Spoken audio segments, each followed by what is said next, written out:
পাপিয়া কি দেখছো? আরে এই দেখো কি সুন্দর জিনিস নিয়ে এসেছে। মা হচ্ছে তারাপীঠ গেছিল, তো সেখান থেকে দেখো মা কালীকে নিয়ে এসেছে। এই দেখো আরো একটা। এটা কি? কি ভালো লাগছে না? হ্যাঁ, এটাও ঠাকুরই হবে। এক সাইডে হয়তো পার্বতী হবে আর এক সাইডে শিব হবে, তাই না? কি ভালো লাগছে দেখতে। দেখো আর কি? এটা তো কঙ্কালে। আমি বলেছিলাম যে ইয়ে আনতে, তারা মাকে। যাই হোক নিয়ে এসছে। মা তো সবই সমান, তাই না? আর এদিকে নিয়ে এসছে দেখো কি চুড়ি নিয়ে এসছে আমার জন্য। আমার মা চুড়ি, এই যে মালাটা,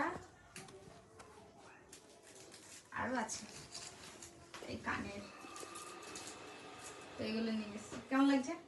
খুব ভালো।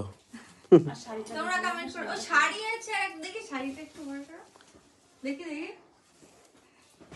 ও একটা শাড়িও এনেছে। মানে কি বলবো, কোথাও গিয়ে কোনো জিনিস আনা, মানে কোনো তীর্থস্থান বলো বা যে কোনো জায়গায় গিয়ে সেখান থেকে ছোট্ট জিনিস আনলেও সেটাকে মানে বিশাল বড় মনে হয়। আর এই যে শাড়িটা, এই শাড়িটা এনেছে। আর এইগুলো, শাড়িটা ভালো করে দেখাও। শাড়িটা কি দেখো, এটা হ্যান্ডলুম শাড়ি না? ভালো লাগছে, ভালো লাগছে শাড়িটা। কেমন লাগে বলে? ভালো লাগছে।